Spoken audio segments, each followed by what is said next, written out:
अस्सलाम वालेकुम, आदाब। गुलिस्तान न्यूज़ देख रहे हैं आप और मैं हूं नदीम इकबाल। इस वक्त धर्मकुंड इलाके में हूं और आप जानते हैं कि यहां पर क्लाउड बर्स्ट होने की वजह से 37 कुंबे बेघर हो गए हैं और बेघर लोगों में से वो लोग भी हैं जो माइग्रेंट है, यानी जो एक बार पहले से ही अपने घर छोड़कर यहां पर आए थे एक महफूज जगह को लेकर। लेकिन आज खुदा का कहर ऐसा बरपा हुआ कि ये लोग एक बार फिर बेघर हो गए हैं। इन्हीं लोगों से बात करेंगे कि आज इनके सामने किस तरह का माहौल है, किस तरह की परेशानी है। जनाब बताइए, क्या नाम है आपका? मेरा नाम मुनीश चंद है। मैं यही रिक्वेस्ट करना चाहता हूँ एमपी साहब हमारे डॉक्टर जितेंद्र सिंह, उनने वो यहाँ से 1.5 लाख वोट से जीते हैं, मगर अभी तक धर्मकुंड का उनने नाम तक नहीं लिया। हम पहले माइग्रेशन यहाँ 2016 में हुए इस स्लाइड की वजह से, फिर दोबारा अब 2025 में इस स्लाइड की वजह से एनएचपी के जो है ये इसकी थ्रू की वजह से हम फिर दोबारा माइग्रेशन। रहने वाले कहाँ के असल में अगर देखें? हम गोल साइड के। तो वहाँ से अब यहाँ क्यों निकले थे? मिलिटेंसी के दौरान निकले हैं 1996 में। कितने लोग आपके साथ और हैं जो यहाँ पे रह रहे हैं? 20 फैमिली हैं। ये आपके साथ में। जनाब आप कहाँ के रहने वाले हैं? मैं डीडा का। डीडा से आप यहाँ पे आ गए थे, वहाँ से बेघर हुए, अब यहाँ से भी बेघर हुए। आप क्या कहना चाहेंगे आप? हम ये कहना चाहते हैं कि जो गवर्नमेंट जो कोई सोचेगी तो अच्छा ही सोचेगी, पर सोचना चाहिए। अगर यहाँ से हमारे छोटे छोटे बच्चे हैं, एक तो साला रोजगार नहीं है, दूसरा नंबर हमारे बच्चे छोटे छोटे, तो हम तो रोड में आ गए हैं। अब आपके पास कोई दूसरी जगह रहने के लिए? दूसरी जगह है ही नहीं, बस खाली यही रोड है, ये छत है, तो ये पता नहीं कब तक रखेंगे, इनका भी कोई भरोसा नहीं है। चलिए जी, आप बताएं आप कहाँ के रहने वाले? हमें छछुआ के। आप छछुआ से यहाँ पे आए थे? छछुआ से यहाँ क्यों आए थे? यहाँ पे माइग्रेंटी के टाइम मतलब जो पापा वगैरह बताते हैं कि ऐसे मतलब हम बहुत पहले मिलिटेंसी के टाइम भागे थे वहाँ से, तो अभी माइग्रेंट होके यहाँ पे आए थे, तो उसके बाद अभी यहाँ से भी माइग्रेंट ही हो गए हैं एक हिसाब से। वहाँ से भी भाग के आए, ज़मीनें वगैरह तो बेच दी सारी। तो अब आपके पास यहाँ कितनी ज़मीन है? ज़मीन तो नहीं है सर, अभी एक मतलब 2 रूम के लिए बनाया था, थोड़ा ज़मीन खरीद के उनसे ही, अंकल से इधर, तो उनसे ही वही मतलब बना के तो अभी छत बनाया था, तो ऐसे फिर से परेशानी में आ गए। जनाब क्या कहेंगे आप, क्या नाम है आपका? सर मेरा नाम सुदेश चंद है।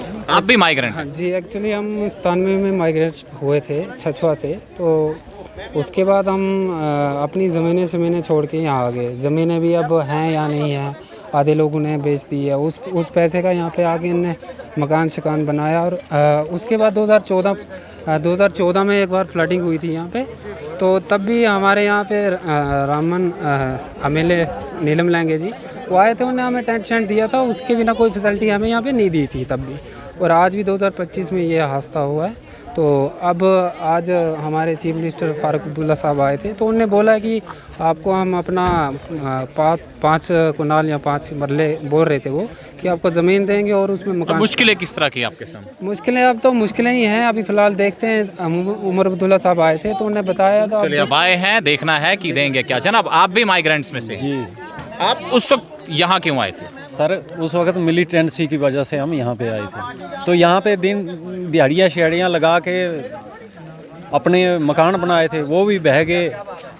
तो अब क्या करें सर? हम अब मुश्किलें कैसी हैं? मुश्किलें बहुत ज़्यादा हैं सर, मकान ही चला गया तो मुश्किलें नहीं तो और क्या है। चलिए जी, मुश्किलों में लोग हैं, आपसे भी बात करेंगे। जनाब आप कहाँ के रहने वाले हैं? सर मैं छछुआ ब्रिंजे से रहने वाला हूँ। तो आप भी वहाँ से माइग्रेट? हाँ जी सर, 1997 में वहाँ से हम यहाँ के लिए माइग्रेंट हो गए थे सर। तो अब आप यहाँ से भी बेघर हो गए हैं, क्या डिमांड रहेगी आपकी सरकार से? सर हमें यहाँ पे 25 साल हो गए हैं और 25 साल में हमने जो भी कमाया था वो सभी यहाँ पे लगाया। यहाँ पे लगाने के बाद अभी तो आपने भी देखा होगा कि हमारा कुछ भी नहीं बचा है।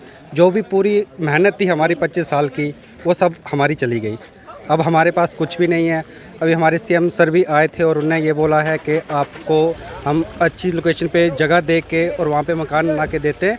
अब तो सीएम सर पे ही होप है, क्योंकि बाकी भी हमारे पास कोई नहीं आया है। जैसे बीजेपी के एमएलए कोई अभी तक ना रामन से पहुंचा है ना कहीं से पहुंचा है। अभी तो सीएम सर की ही वो है कि वो अगर आपकी नाराज़गी बीजेपी के लोगों के साथ? बिल्कुल सर, अभी तक वो यहाँ पे कोई पहुंचा ही नहीं है। वो हर जगह पे पहुंचे, लेकिन धर्मकुंड में अभी तक कोई भी नहीं पहुंचा सर। चलिए जी ठीक है। चाची आपके पास आएंगे, आप कहाँ की रहने वाली हैं? जी छछुआ के रहने वाली हैं, ब्रिंजी, छछुआ ब्रिंजी। तो आप कितने साल से यहाँ पे रह रहे थे? इधर 25 साल हो गए। अब तबाही का मंजर आपने 2 बार देख लिया, एक वो जब आप वहाँ से तबाह बर्बाद होकर निकले और एक यहाँ, किस तरह का मंजर है? 2 बार हमारा हो गया, 2 बार हो गया। हुआ ये जो पीछे से इन्होंने मलबा डाला इसी वजह से हो गया, नहीं तो ये ज़मीन अच्छी थी। अब क्या करेंगे, हमारे पास कुछ बचा ही नहीं है।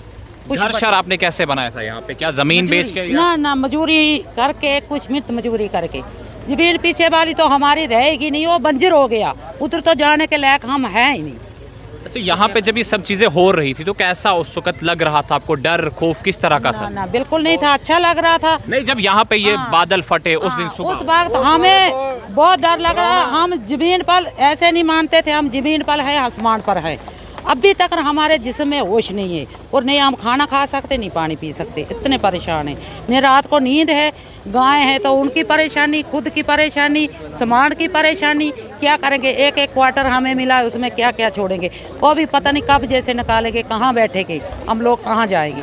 चलिए जी, ये तकलीफ ज़्यादा लोग हैं और इनका कहना है कि जनाब सरकार हमारे बारे में कुछ बेहतर सोचे कि हम एक सदमे से निकले दूसरे सदमे से निकल रहे हैं। परेशानियां हमारे सामने बहुत हैं और ये माइग्रेंट लोग हैं जो एक बार पहले से ही अपना घर छोड़कर निकले हैं। अब देखना ये होगा कि सरकार के लोग यहाँ पर आ तो रहे हैं, हालांकि भाजपा से नाराज़ नज़र आ रहे हैं, लेकिन अब सरकार के लोग जो यहाँ पर आ रहे हैं वो इनके ज़ख्म की कितनी दवा कर सकते हैं, इनके ज़ख्मों पर कितना मर्म लगाने का काम करेंगे, ये दौरे कामयाब होंगे? क्या ये दौरे इन लोगों के लिए फ्रूटफुल साबित होंगे या नहीं? फिलहाल लोगों की उम्मीदें हैं, लीडरों का यहाँ आना जाना भी है, लेकिन अब इंतजार रहेगा कि इसके बाद के नताइज किस तरह के रहेंगे और यहाँ के लोगों को किस तरह से राहत पहुँचाने की कोशिश की जाएगी। फिलहाल इस प्रोग्राम में इतना ही, मुझे दीजिएगा इजाज़त। अल्लाह हाफिज़, अस्सलाम वालेकुम।